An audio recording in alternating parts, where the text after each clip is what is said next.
afternoon. I'm super happy to be here and excited to present in this Retreat Migraine. I'm going to be talking about managing the emotional toll of migraine because it is my opinion, based on all the years that I've worked with people that are living with a migraine disorder, that the emotional aspect of migraine are a lot of time very much neglected and underappreciated. And I wanted to give this presentation so I can better talk about those aspects and hopefully convince people of the importance of knowing about these emotional aspects of migraine and how do we work with them? What do we do with those aspects? But before I start my lecture, I just want to, because I'm wondering how many people here actually know me, and I'm assuming that most people don't know who I am.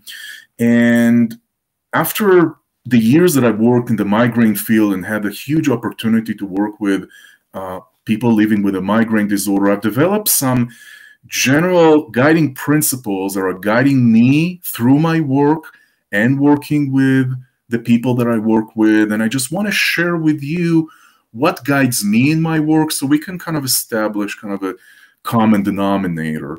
So the first principle that guides me is the fact that migraine is a real phenomena.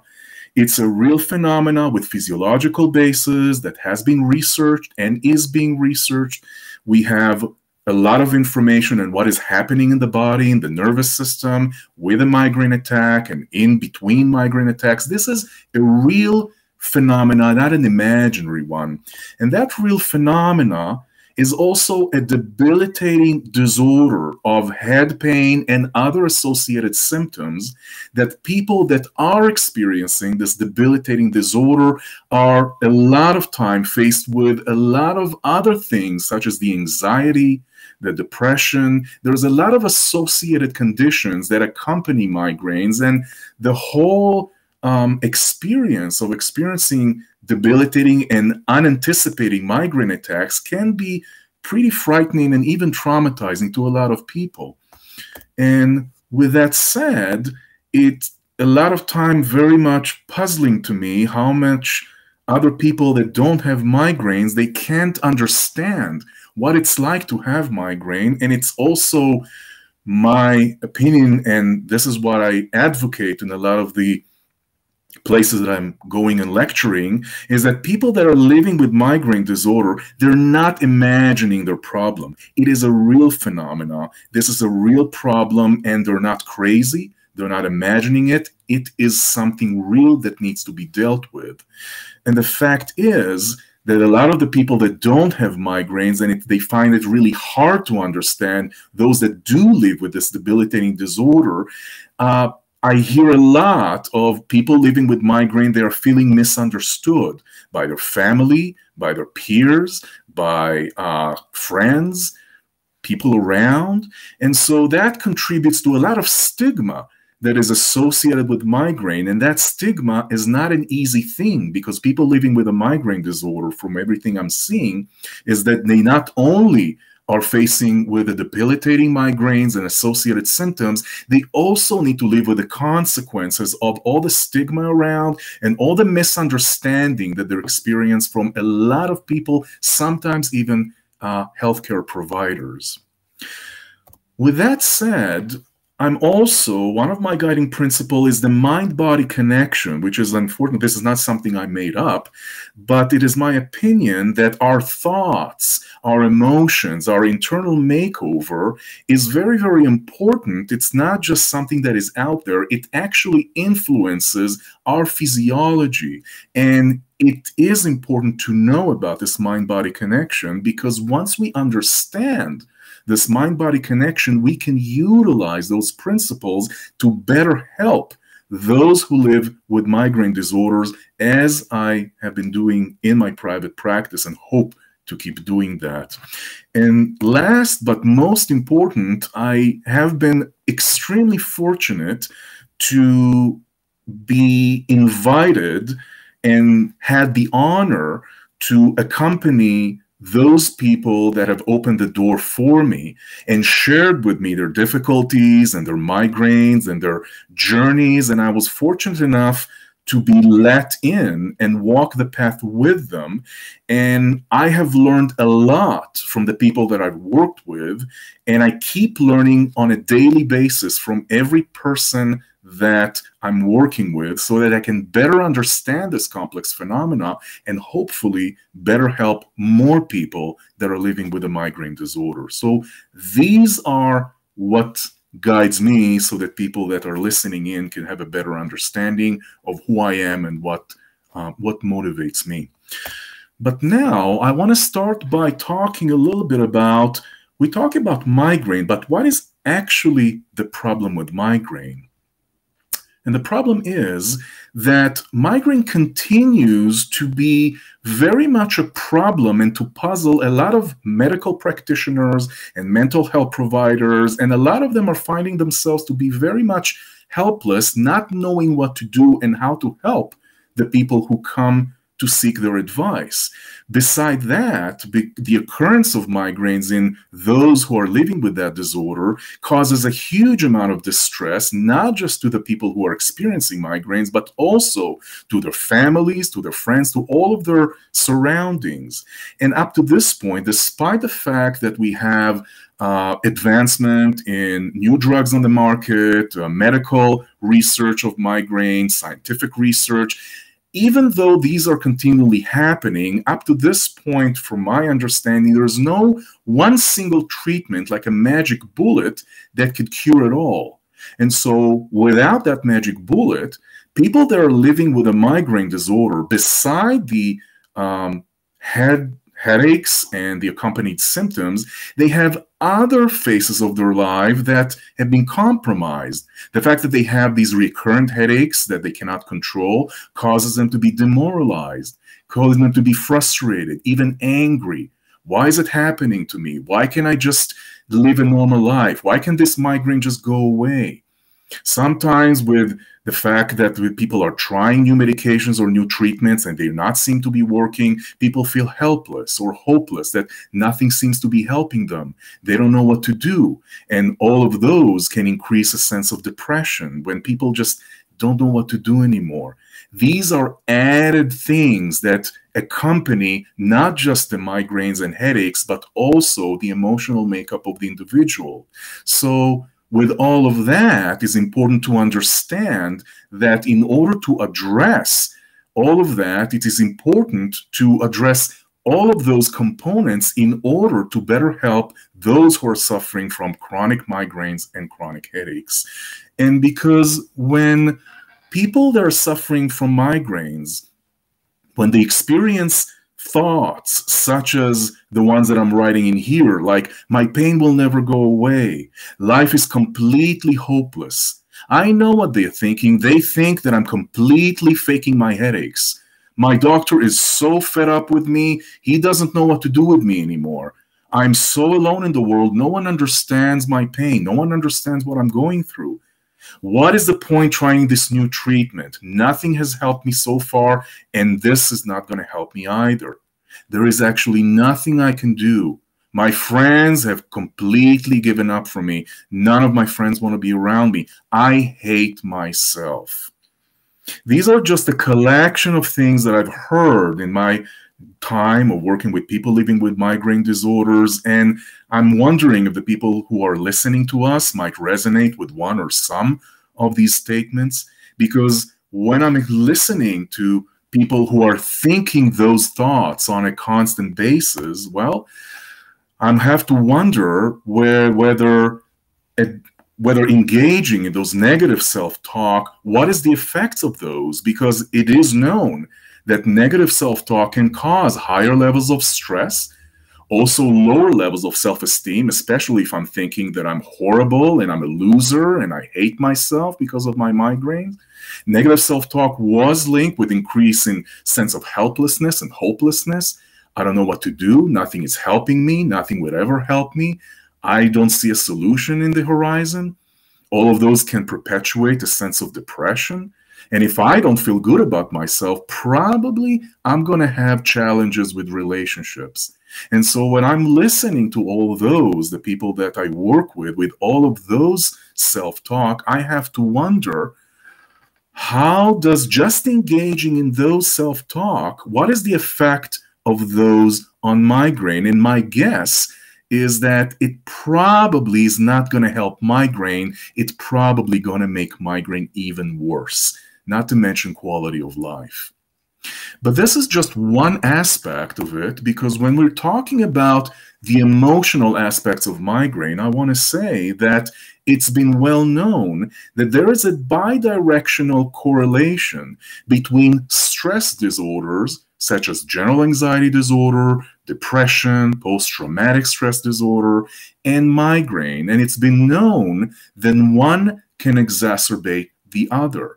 And it makes sense, because if I'm experiencing these debilitating migraine attacks that I don't know when the next attack is going to come, it is pretty likely that I'm going to be afraid. I'm going to be anxious of, when is the next attack going to come? Am I going to be ready for it? That probably is going to get me anxious. It's probably going to cause me internal stress. We also know that regardless of that, emotional stressors have been reported to be a migraine trigger. They also were shown to promote initiation and exacerbation of migraine attack in a lot of the people that are living with a migraine disorder. So one can perpetuate the other. Emotional stress can cause migraines, and if I'm already having migraines, well, I'm probably going to be worried, when is the next attack going to be? But that's not the only thing about that, about emotional aspects of migraine, because it also has been shown that whenever people have past traumatic experiences, especially those that can cause us emotional conflicts and those that have caused us trauma to some degree, those usually are associated with occurrence of migraines in adulthood, because we still are going to be facing with the emotional conflicts inside ourselves. And it is my opinion that resolution, or working with those experiences and resolving those emotional aspects of those occurrences, can help with migraine treatment. It is also shown that several therapeutic modalities that are shown to be stress reducing or helpful in stress management, examples for that are biofeedback, CBT or cognitive behavioral therapy, hypnosis, meditation, yoga, just to name a few. All of those therapeutic modalities that are stress reducing were shown to improve migraines and chronic tension type headaches. So there might be something important here, which is the link between stress and migraine, emotions and migraine, and those are still researched. But it is my opinion that those are important to address. So hopefully, up to this point, I'm hoping that I was able to convince some of you that the importance of the emotional aspects of the individual as corresponding to migraine and the negative self-talk. Now the question is, now that we know the importance of all of that, what can we do about it? And the answer is that actually there's a lot that we can do about it. And as I mentioned, when there's no one cure, when there's no one magic bullet that could get rid of these headaches altogether, maybe a multidisciplinary approach, the ones that are going to be addressing the physical component, the cognitive, our way of thinking, the emotional, and the behavioral, a multidisciplinary approach can be the one that is going to help those who are living with migraine disorders. And when I'm talking about this multidisciplinary approach, there are some things that I want to talk about in the next slide. And examples for that are, first, recognizing the mind-body connection. And as I mentioned, I wish I could say that this was something I invented. It's not. The mind-body connection is a known concept, and when we're talking about the mind-body connection, we're referring to the fact that our emotional makeup, the things that we think, our emotions, the things that happen to us emotionally can definitely have effect on our physiology, on our bodies, and so forth and so on. stress has been linked to an increase in health issues, emotional stress, internal stress. When we are under stress, that can definitely help initiate or increase or exacerbate some health issues, not just migraines, such as cardiovascular issues, irritable bowel syndrome, and the list goes on and on. We're also aware of the placebo effect when we believe that a treatment can help us, even though that treatment can be even a sugar pill. We know that a sugar pill is not actually an active substance or an active medications, but a placebo effect was shown to cause a positive effect on the body just because our ability to believe that something helps us is actually beneficial in and of itself, which raises the question of how much strength we have inside ourselves that we can actually create a change just by believing that a change can happen. Also importantly, the mind-body interventions are something that is pretty much going to go and is occurring mainstream, and we have more and more interventions that are under this umbrella of recognizing the mind-body connection. Another important thing are relaxation exercises. And when I'm referring about relaxation, there's many different definitions of what relaxation is, but basically what underlies all of these different different explanation of what relaxation is a state of reduced arousal when someone is able to focus on positive and exclude the negative. However, when we talk about relaxation, it's not just a felt experience, it is also a physiological experience. Remember, we talk about the mind-body interaction, and the physiological experience is the shift from the what we call the fight or flight, when we are stressed or kind of wanting to fight or flee from something, to the more rest and digest system. The fight or flight is coined the sympathetic nervous system, which is responsible for the stress component. And this is a shift from that system to the parasympathetic system, or the system that is involved and is active when we're completely relaxed and at ease. And the reason for both of those definitions is because a lot of times we might think that we're relaxed, that we're actually feeling okay, but our bodies are telling us a different story. We might still be having higher heartbeats or breathing rate, which is very frequent. We might be still sweating and so forth and so on. And from my experience, even when sometimes people may think that they're in a relaxed state, our bodies are telling us a different story. So with all of that, what is important to know that relaxation is not just when we feel relaxed, it is when our bodies are actually in a relaxed state, in this parasympathetic mode. Importantly about relaxation is that it's a skill. And the more one practices relaxation, the better its effect. I hear a lot of times when people say, well, relaxation is very easy. I can just use it whenever I want. Well, yes, we can use it whenever we want, but in order to really, truly benefit from relaxation, one needs to experience that and practice that on a daily basis.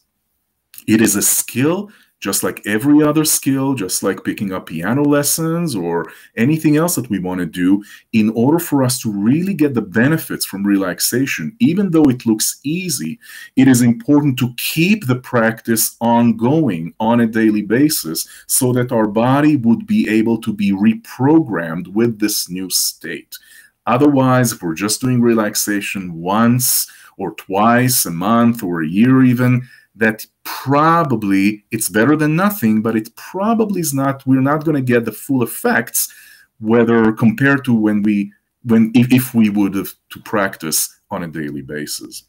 Another important thing is that everybody is unique in the ways that gets them to relax. We all have all of those things that enables us to relax, just like breathing exercises, guided visualization, passive or active muscle relaxation, and another component which is called autogenic training. That is something we teach in the foundation. So importantly enough, what is important is that people need to find what works for them. Maybe one technique works for one person, but another technique might work for another person. Find what works for you. It might be that one technique is great, but people don't resonate with that. So it's important to find what is working for me in terms of relaxation exercise. Another important thing is the processing of emotion, which is something I do in my private practice, because I believe that emotions are very, very important in communicating to us all of the things that are not in our awareness, like our hidden thoughts. For example, if we walk during the day and all of a sudden we feel bad or something triggers us, these are important cues or information for us to learn about, so that there's something inside that we need to work on. Most importantly, when we have unresourceful emotions or something that we haven't dealt with, usually those are they don't just disappear. They're still there and they cause us internal distress. It has been shown that when we are engaging in this inner stress, it can promote experiences of pain and other chronic pain conditions. So addressing these unresourceful emotions is extremely important. If we're just ignoring or bottling up our emotions of things that happen to us in our lives, usually, again, those can contribute to inner stress, and inner stress can contribute to many health conditions. Migraine is just one of them.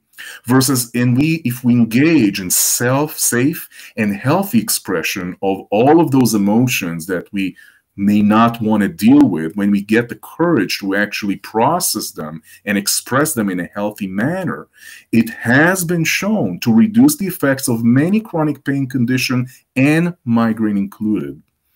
And also, just as we have unresourceful emotions, we can also learn to have resourceful ones. We can teach ourselves and learn to be more in that place of engaging in those emotions that nurture us and help us. So all of those, when we are aware of those, it's important for our well-being. And from my experience, people have benefited from processing of inner emotion as a way of well-being. And when we talked about those cognitive distortions that we talked at the beginning of this talk, when we're engaging negative self-talk in no one loves me or nothing is going to help me, everything is hopeless, these are usually called cognitive distortions. Cognitive distortions are all of those biased perspectives that we hold about ourselves and about the world.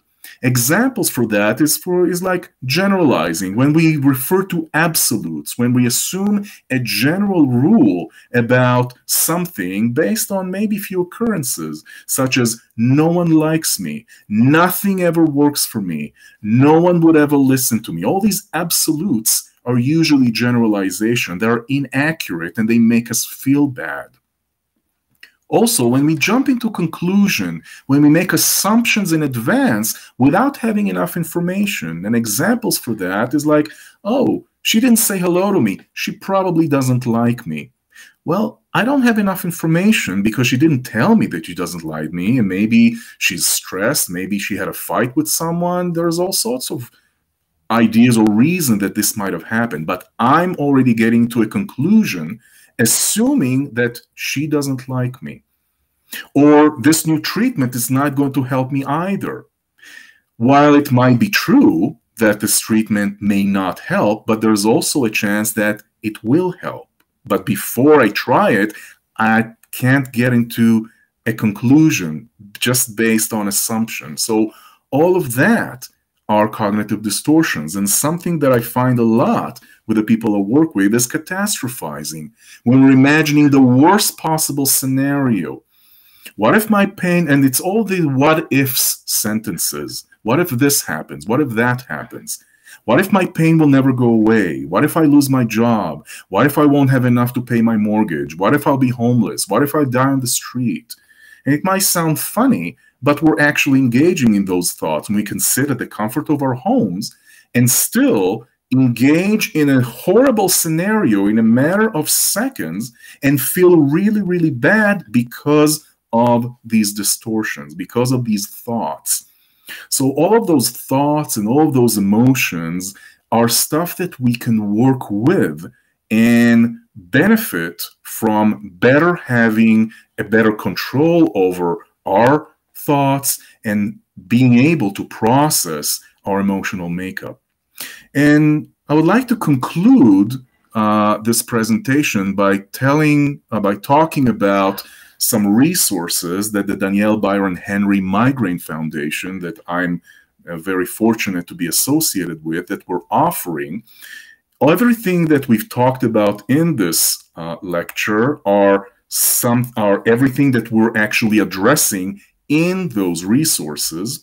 And so just as we talked about the physical aspects and the emotional aspects of migraine, our courses are divided to those two. We have, first of all, our basic course in the middle here is called Resources for Migraine Management, that I'm going to be talking about in a minute, which addresses both the physical and emotional aspects. On the physical aspect, we also have restorative yoga that is done by Micah Rice, which is phenomenal. And we also have an advanced course soon that's going to be where we're going to be teaching biofeedback for migraine. We have another advanced course which is called Autogenic Training, which is a self-regulation exercise that I found to be phenomenal, specifically for stress, for anxiety, depression, and chronic pain. We're also going to be starting the Forgiveness Project for migraine based on the work of Dr. Fred Luskin from Stanford University. And we have another advanced workshop that we're going to be teaching advanced skills of working with negative thoughts and emotion using a process called core transformation. So that would conclude my talk. And I just want to conclude with my personal vision. And based on the people that I work with, it is my opinion that once all of you discover your own inner strength and resources, and you will from experience, you can all change your life. At least this is my hope for everybody I work with and for all of you that are listening in. And after all of you achieve your goals, we can all help others like you achieve their goals as well. And hopefully we can create a society or a community of people living with a migraine disorder that can help each other. Without further ado, that concludes my talk. So thank you all.